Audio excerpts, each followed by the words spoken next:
Hello everyone, and welcome to DrakeMakes. Here's how this scene came together in Unreal Engine 5. The original inspiration for this render was pretty simple.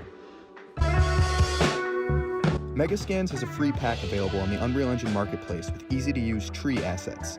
This, in tandem with the Elite Landscapes Mega Pack, which was given away for free a few months ago, got my gears turning on a new render.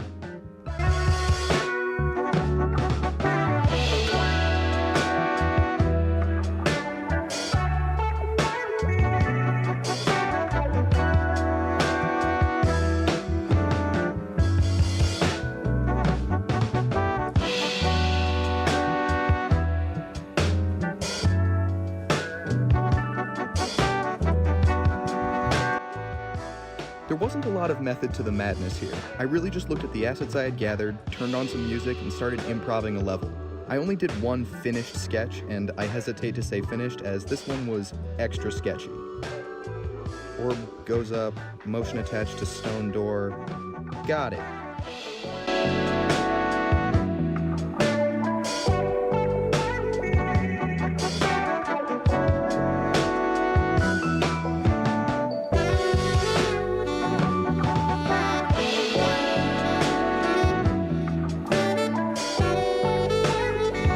From the beginning of the process, I planned for the cameras to be placed far away from the scene, giving the whole thing a miniature feel. I was going to go as far as to apply the tilt shift effect to the final render, but I ended up liking the result without the extra finishing touches. With the cameras being static and distant, it was really freeing in the design process, as the little details and clipping issues wouldn't be noticeable from afar.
Of course, during this time, I was looking at references of forests and old Aztec temples to at least ground the render in some sense of reality. As the render progressed, the story of it began to unfold in my head. I tried to ask myself important questions along the way, such as, why are the scientists here? Why do they have to wear hazmat suits? Where and what is this temple, and where does it go to? As for the Levitator itself, I totally winged it. I have been getting some mileage out of the Industrial Assets Pack. The assets provided here just work for kit bashing, so it wasn't too difficult to come up with a cool looking machine. The top is just upside down aircraft hangar pieces shrunk to size. The pipes coming out of the side are purely random, and of course with this machine returns the cursed cables. I'm definitely not an engineer, but from afar, once the pieces are all animated, I think it works.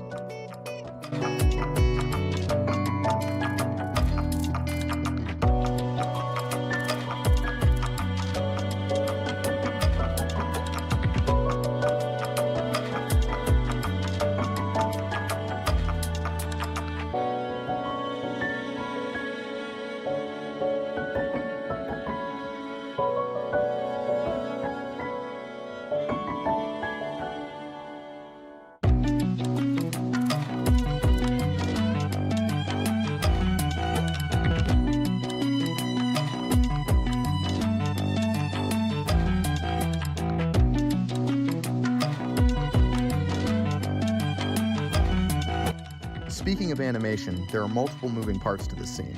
We've got the hazmat gentleman, the wheel, the levitator magnet, and the door. I was looking for models on TurboSquid when I found a free-to-use fumigator model. This looked good to me, so I downloaded the model, tried to open it in Mixamo, and... nope! So I opened the model in Blender, did some tweaking to scale and rotation, and... so I reopened the model in Blender, flipped the UVs, and did some wizardry with the normals, and finally... to make a good situation better, the fumigator was already broken up into sections, so I could just abuse smart materials and quickly generate a nice looking character. It was during this application that I noticed the model was like 2 inches tall, but at this point I didn't mind. They worked from afar. I'll fix that in future renders, I suppose. I'm still figuring out the proper ways to handle and create materials, but for the sake of what I'm doing right now, this has worked.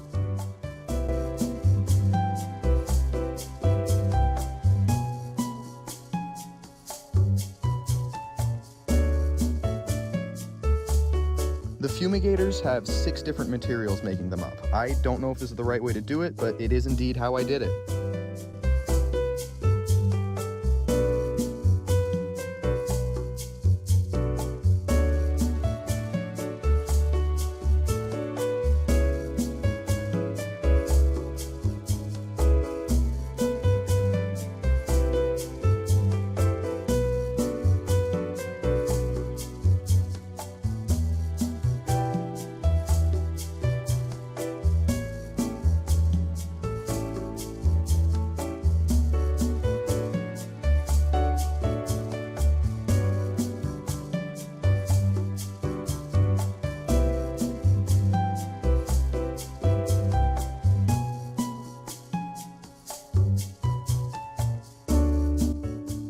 Once the materials were plugged in and applied, they were then universally applied to all my imported animations, which made dropping in and swapping the animations out really easy.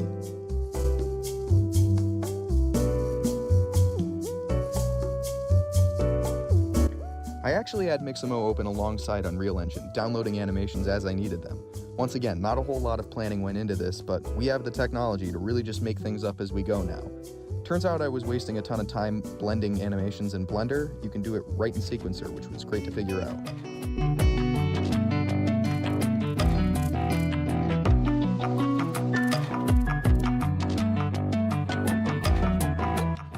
Further animating in Sequencer, the door, levitation magnet, and wheel were done with simple keyframing. I animated the magnet first, tweaking the keyframes as I went and making sure to ease the motion in a convincing way.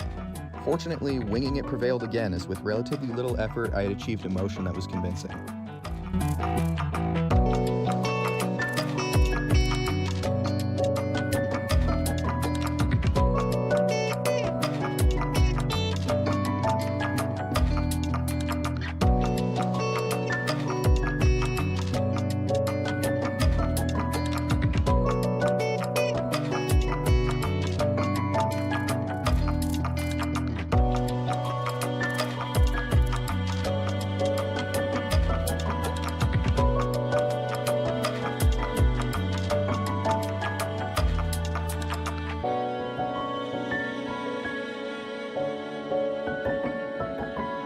The door and the wheel were significantly easier. For the wheel, I just keyframed in a 180-degree transform.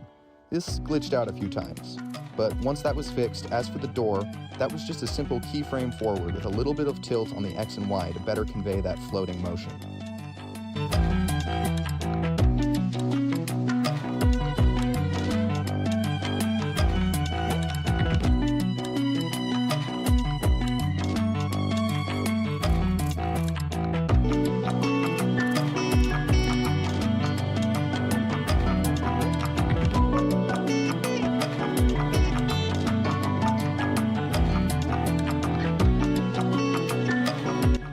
With all of this pulled together, I held my breath as I hit the render button, but this time there was no crash.